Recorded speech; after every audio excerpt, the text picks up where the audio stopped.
Okay, Larry, it's time for the theme song. Yeah, Bob. Okay, welcome to Rack Shack and Benny.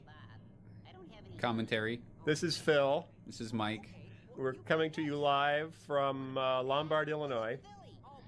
Now this is the newly recorded voice for Larry and Bob. On the original Open, Larry had his lower, dopier voice. Right. He started out Larry the Cucumber. He started out dopey, and then he gained IQ as we were making additional shows. So this is Rack Shack and Benny. This was the fourth VeggieTales film that we made. We think it was in the fall of 1995. Although I'm holding the box and it seems to say 98 or something, or 3. I'm not very good at reading Roman numerals. But we're pretty sure that we finished this. Maybe the audience would know how to read Roman numerals. What is it? It's MCMXCIII. So whatever that means. Yeah, so is that 93? If it is, it's not right. Yeah. If it's 98, it's not right either. But I don't think that's 98 because there'd be a V in there somewhere. Is a C when you like add 3 and then a 1 is when you subtract 2? I never remember. Okay. Now this theme song, you'll notice if you have a really old copy, there are scenes in the theme song that aren't in your original version because someone, I don't know who, went back and added newer scenes. So there are scenes from films here that obviously weren't done when the show was done. Pretty astonishing, really. But the animation is much better. The animation on the new scenes is better than the animation on the old scenes. For context, let's see, we made Rack Shack and Benny in 95. There were no more than 10 people at Big Idea overall, total in the company, of which 9 probably worked on the show and 1 answered the phone. We were in the screw factory at the Yes, time. this was when we were working out of the front offices of a screw factory on the north side of Chicago on Ravenswood. If you're ever in the neighborhood of Ravenswood and Foster Avenue, on the north side of Chicago, you could swing by a small screw factory, and that's where this show was made. And if you smell the smell of cutting oil in the air, that's what we smelled like coming home from work every day. It was stinky. We worked at the only animation studio in the world where you came home smelly. We sent out FedEx packages that when people would open them, they would comment that they stunk. That's right. When they open them. We would catch a little bit of machine oil freshness inside the FedEx envelope, and then around the world they'd open it and they'd go, "Oh, what an unpleasant odor." We like these guys. Thank you, people of Big Idea. As you'll notice, Bob and Larry are doing something here. This is like commenting on a soap opera that someone else is putting on. Larry, we're talking about Veggie Beat magazine. We were trying to be hip and relevant. I remember when the first animations that came through this, the flowers weren't sticking to the oven mitt. The projection map or whatever it wasn't sticking to the glove, so the flowers were flying all over the glove. Yeah, we have all sorts of fun making these. There's Bob looking earnest. Mm-hmm. He did that a lot. You'll notice if you watch these old shows like this one, Bob is shinier than in the new shows. Mm-hmm. And actually, he was shiny like this. Oh, that's funny. Larry can't see where he is. That's always good for a laugh. Watch out for the sing. Oh, no. Oh, no. Ooh, that's gotta hurt. Oh, they had like an airbag in the sink, so he wasn't hurt. They took it away for that shot, though. Yeah, we're clever that way. So like I was saying, Bob was shiny up until, I believe, Josh and the Big Wall, and that was at the point where he got recolored. So he got lost. Yeah, we hired a new makeup artist. Oh, look, we're starting the story now. This shot probably took a week to render. This shot was a It's so easy. Look at that. I mean, to look at it now, it's just kind of so simple. Well, we only had, I think we had 3 or 4 systems back then, computers. Yep. So we had to animate and render the entire show on 3 or 4, and they were, a quarter of the speed of what they are now. He's George. That's actually a character. A whole bunch of new characters were created for this one. that being one of them. Wow, what a well-detailed set that is. Look at that calendar. I want that calendar.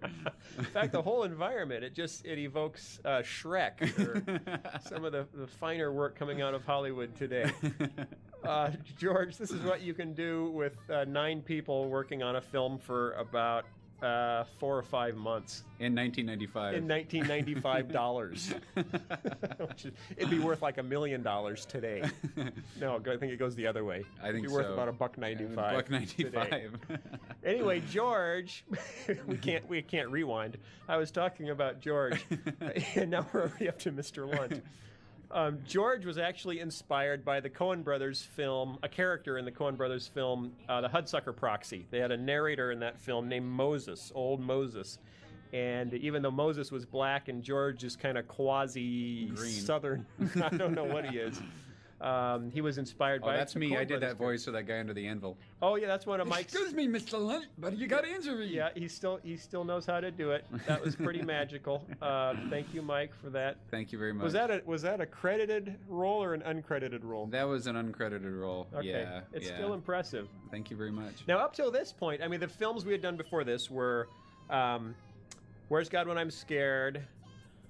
Oh, they're so cute. I love those bunnies. We should probably talk about the bunnies or something. Yeah, because when we get to our next talk-throughs, Yeah, we're not going to have we're not anything gonna to have say. anything left to We say. better talk about the movie. Oh, look, if you notice their shadows were floating because they weren't actually touching the ground in that shot. And this factory took, I mean, one guy built it, Chris Olsen built it, and it took him weeks. It was by far the biggest set we'd created to date. There are all sorts of mistakes in it, and you'll see lots of... Well, and in fact, at the end of the song, we didn't have time to render the whole thing before our deadline, and so we ended up rendering on 2s. So you notice at the very end of the song, the animation gets really choppy because it's only every other frame. Actually, see that starting shot right here. right there is on 2s. It's every other frame. This was the last, Stroby. This was the last shot we rendered in the entire film, and it was so massive because it had the whole assembly line running with bunnies and her flying and the whole set, and then we tried to pull out through the factory and do it all, and it killed us. And it was the last shot we had to finish, so we ended up having to render it on 2s. That's so sad. The sad thing is that I could probably do it on my laptop that I want to replace right now. I think I did it on my Palm Pilot while we were talking. I was never really wild about that bunny package. We didn't have designers back then. Or George, for that matter. What's up with that mustache, George? It was a really nice, well-rounded clay mustache, and then someone sat on it. It's like Play-Doh that got stale. Yeah. Okay, now we introduced Mr. Lunt. We forgot to talk about him. We'll come back and talk about him in a minute, but now we're about to introduce Mr. Nezer, I think. And by the way, if you haven't caught on, this is a retelling of the story of Shadrach, Meshach, and Abednego. Mm-hmm. Still, some people never quite catch on to that, and they just think it's a really bizarre story where the characters get burned at the end. Well, now, Brazil was a big influence in this film, too, I think, right? Brazil? Yeah. What's his name? This little Terry Gilliam? Yes. Yeah, this monitor reminds me of Brazil a lot. Some of the machines and mechanics were inspired by Terry Gilliam's Brazil. Mr. Nezer, though, the character itself, the voicing was inspired by the Oogie Boogie Man in Tim Burton's The Nightmare Before Christmas. A little-known factoid. Really? That was before 1995? Yeah. Wow. Yeah, wow. It was 94, I think. Wow, okay. Christmas of 94. Wow. So thank you, Terry Gilliam. Oh. Thank you, Tim Burton. And thank you, the Coen brothers. Now, this chewing technology was new at the time, too. Yeah. We thought, hey, let's just stick orbs on their cheeks and wiggle them. Basically wiggling shiny balls on their cheeks. Hey. Pixar was actually so impressed with this shot that they called us and asked, how did you do those cheeks? And we said, we're sorry, we can't tell you. Top secret. Top secret. Of course, they stole the idea. I'm sure it came up in Toy Story somewhere.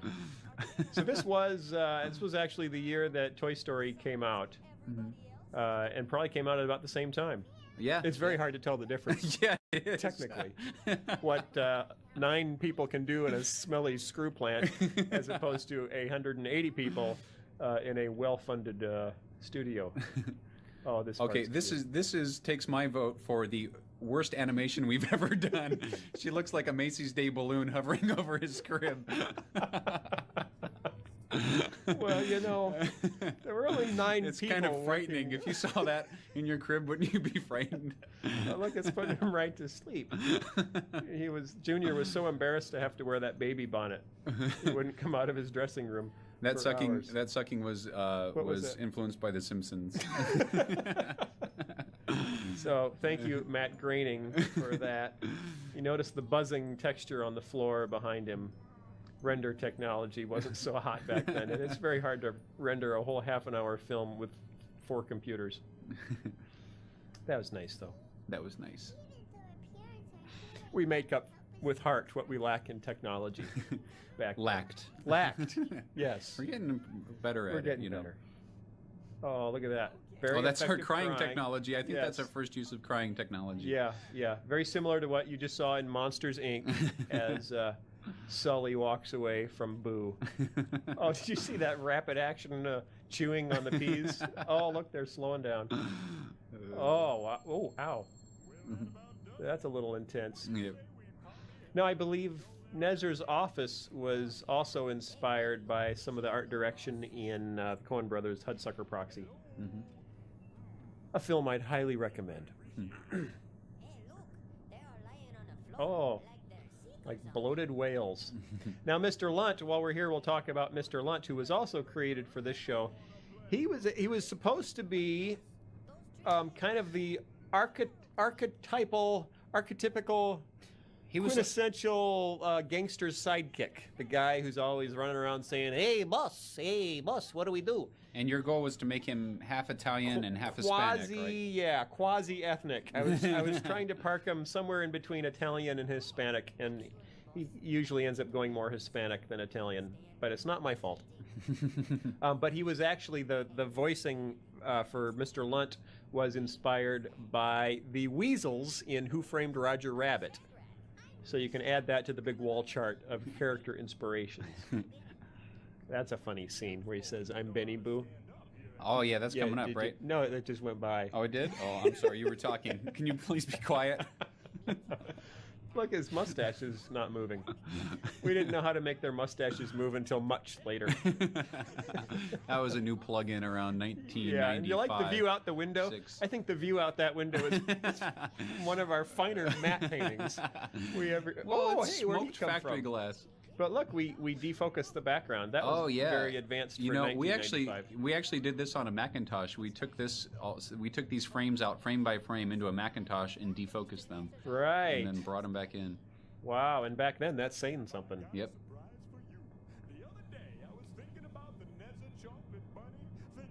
There's a missing frame in that shot, I noticed. Yep. That happened a lot. Yeah. Sometimes we had time to go back and fix them. Sometimes we didn't. It's a nice little photograph of the bunny, Yep. but it's I got squished. that from the calendar. Oh, it is squished. Yeah. It wouldn't fit in the frame, evidently. I remember sticking ties on these guys was fun. Yeah, sticking a tie. I really liked the design, but trying to put a tie on Bob the Tomato was nigh unto impossible Yep. because his mouth touches the ground, basically. You'll notice that when we go back to him. Nice eyebrow animation. I see the tie on Bob. When he opens his mouth, it's very difficult to keep it from going into his mouth, Yep.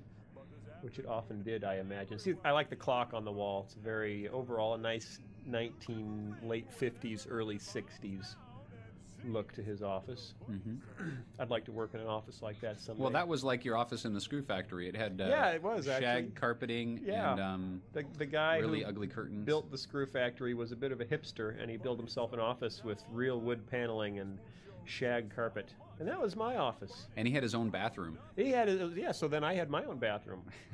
The rest of us had to share one. Yeah, so I could stick my head out the door and say, attention, little people, I have an announcement.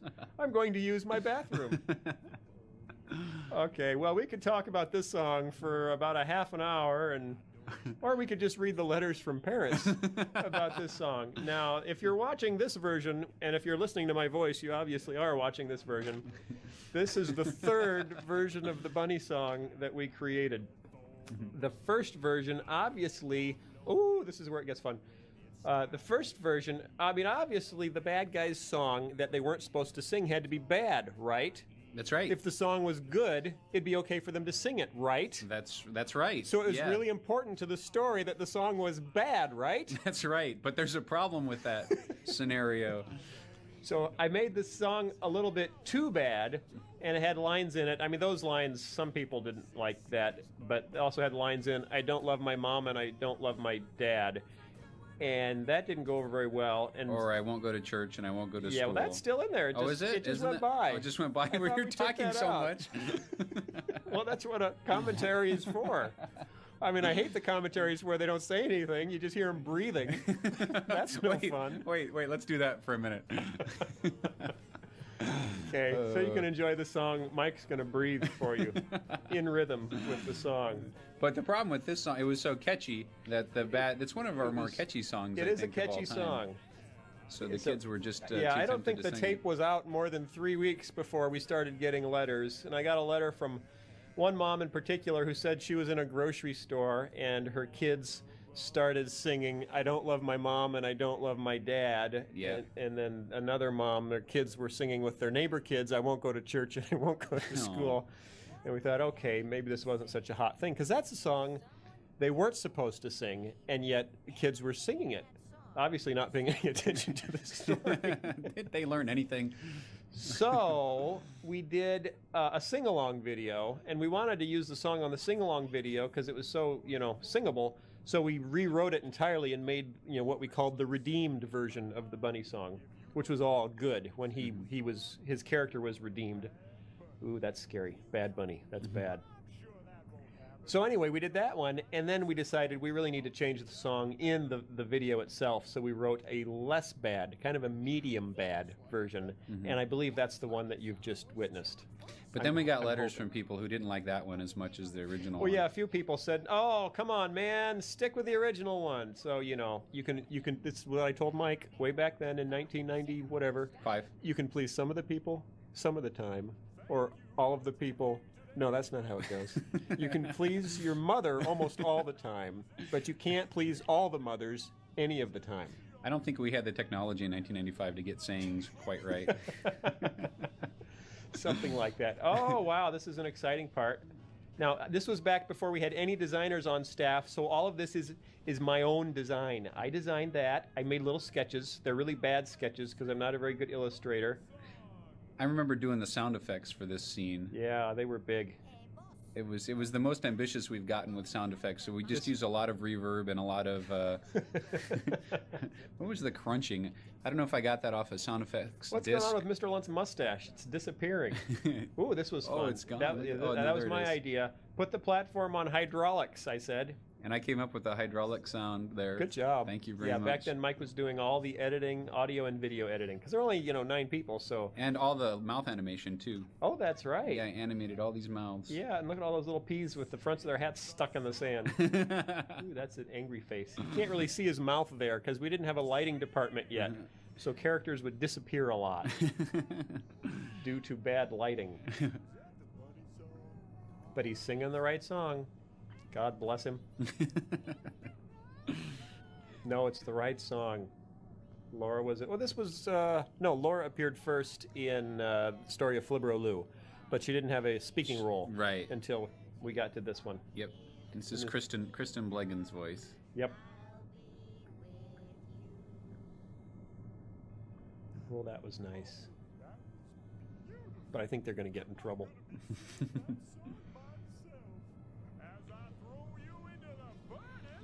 It would have been nice to have some score right there, but we really hadn't started scoring very much yet. In fact, our first film has no score in it whatsoever. See, that's a nice place for some score. Yep. I thought I remember there being There score was score here. I don't think there's score on the one we're watching. What's wrong? Hello? Hello? Oh, is it over? Oh, wait. Up. Oh, Here it comes. Silly Song you with want to Larry. talk about this? Well, haven't we already done that on Ultimate Silly Song Yeah, Countdown? Maybe I can find some other stuff to talk about. Let's see here. How'd you come up with this song, Mike? I'll interview you. Okay, well, I came up with this song listening to a song with my wife in the car called Los Americanos, while my wife was translating it for me. And I just thought the dynamic with her translating a song for me, which was basically making fun of me. She being a Spanish speaker. Yeah, she's a Spanish speaker, right? Native Spanish speaker. From Colombia. From Colombia, that's right. And so I just thought it was really funny, and I thought it would be really funny to have Bob translating a song while Larry was basically making fun of him. And it was funny. Yeah, and here it is. I really know how to sell, don't I? I think the result is self-evident. Ron Smith here at Big Idea animated this whole silly song all by himself. Wow. And I think he even modeled the whole thing. Wow. So Ron's now the director of 321 Penguins. Wow. You'll notice that... and I remember another thing. Some of the background was inspired by a mural that we had in our house, so I just brought in the mural and showed it to Ron. Wow. And he built that on the back. What do you know? Now you'll notice this is kind of a reference here to theme parks. Oh yeah. In general, and Disney theme parks specifically. You notice he's got little peas on his head there. Ha ha ha ha.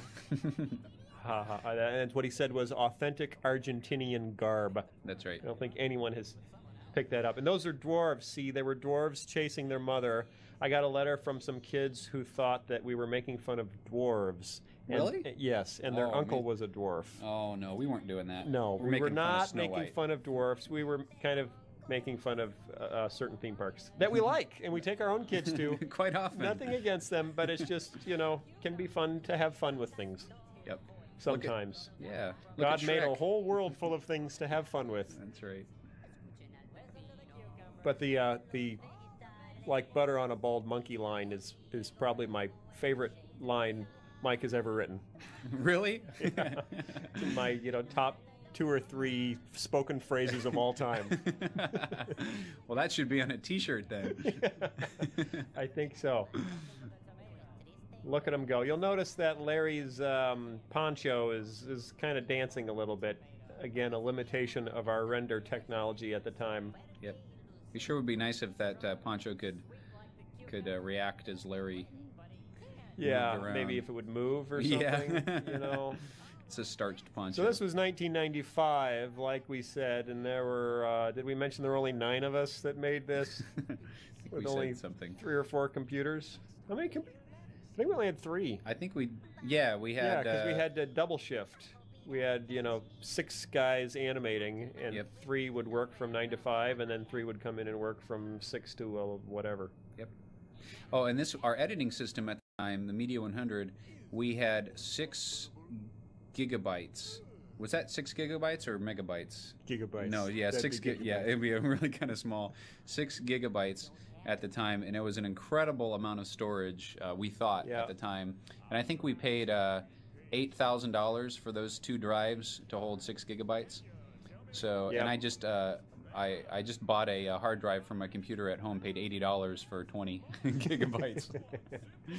$80? $80, isn't that sick? Yeah, our first hard drive that we bought to do the first show was a 2 gigabyte hard drive that cost $2,200. And we had one 2 gigabyte drive to do the whole first show.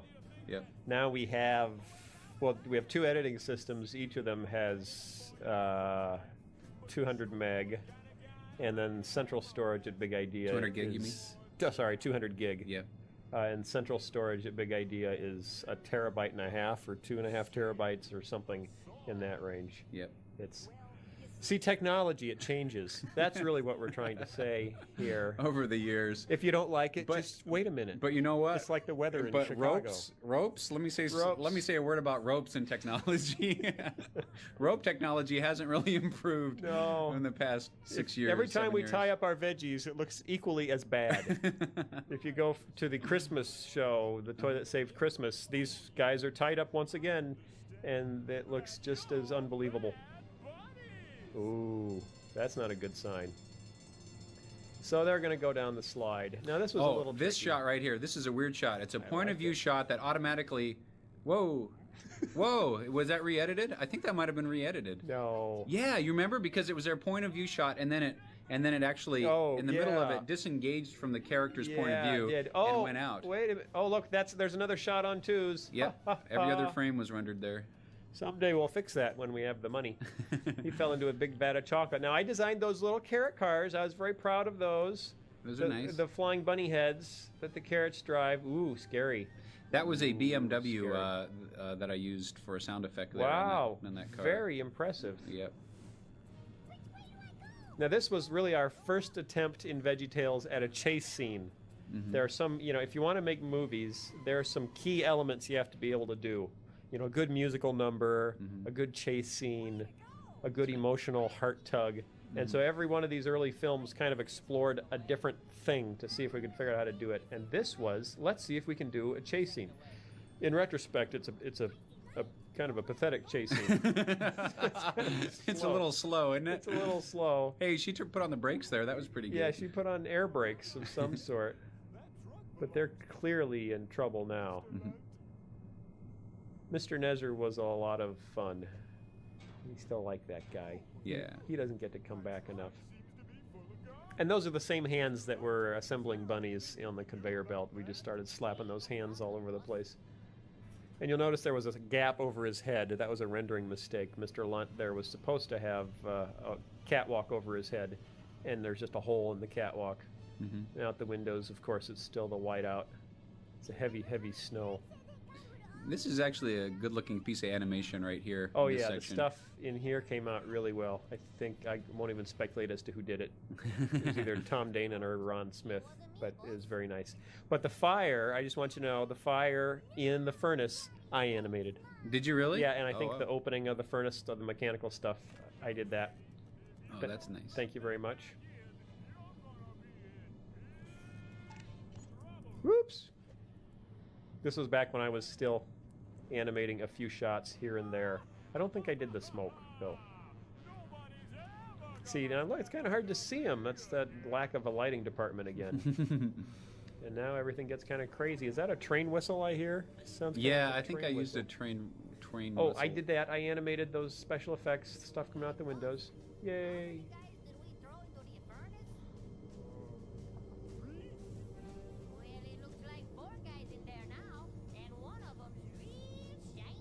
See, if you don't know the Bible story, that doesn't make any sense at all. So we're all hoping here that you know the Bible story. There'd be a angel in there. That'd be an angel. And he calls them out. Very white. They come out. Very woo. Oh, yeah. He made a quick turnaround in here, didn't he? We didn't really have the time or the resources for a lot of introspection. Character just sort of turned on a dime. If only life were that simple.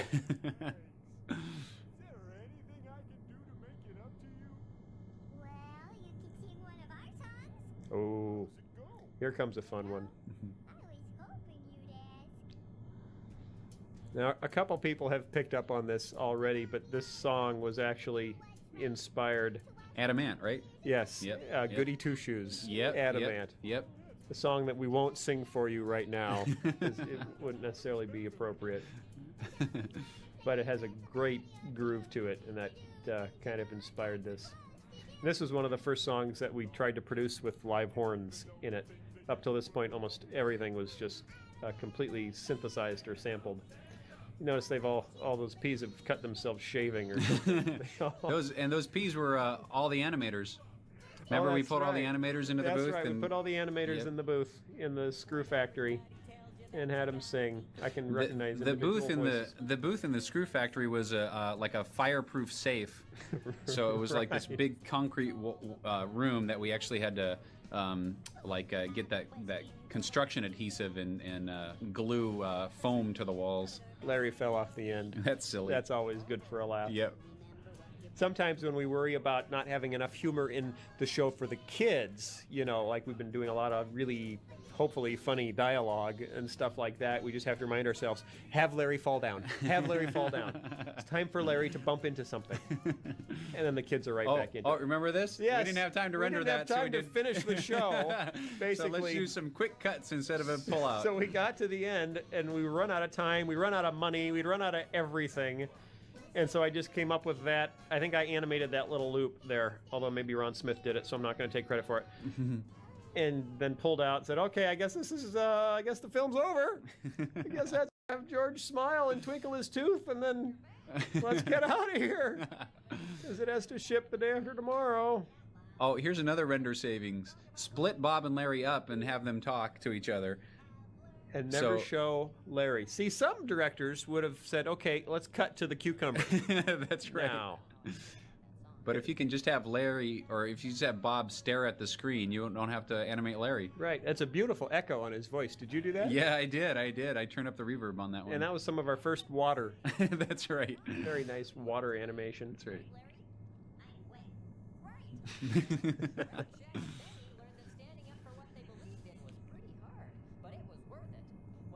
Now this was, we're coming up to Larry's long monologue about his nimble schooner Felix. Oh yeah, and Kenny Bunkport, right? Kenny Bunkport, Maine, which was the home of our former president George Bush the First. Yes. Which is when this was made, I believe. That's right.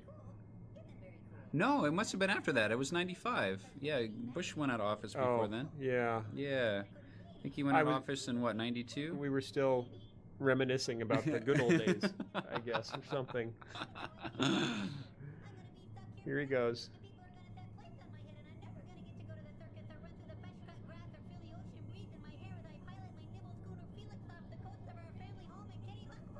Remember, Larry rambled on like that, and I love my lips as well. Remember with...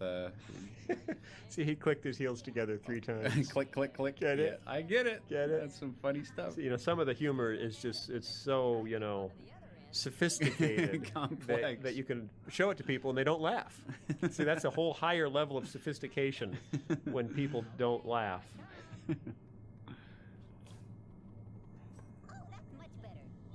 This is, again, shows how things that go well for Larry usually don't go well for Bob. And for some reason, most everything goes well for Larry. That QWERTY screen was inspired by a countertop. Yeah, our early packages were like that as well, and then we got really tired of it, so we stopped doing it. Larry said Thessalonians. Thessalonians? Yeah, I remember writing those. Thought, ooh, this will be fun. Let's have Larry say Thessalonians really funny. And sure enough, it was funny. Yeah, look at it. I think we can all agree to that now. Right. Good lesson, Larry. Thank you. All right. We actually got letters. I got a few letters from people saying it was really inconsiderate of Larry to leave Bob in the sink like that. You need to make another show where Bob gets out of the sink. Now, and I have to point out that Larry isn't consciously being unkind to Bob here nearly as much as he's just being Larry. See, Larry didn't know that all he'd have to do is turn on the water and Bob would float to the top. Or drown. He didn't know that either. Float. Oh, look, here's the credits. These are the credits.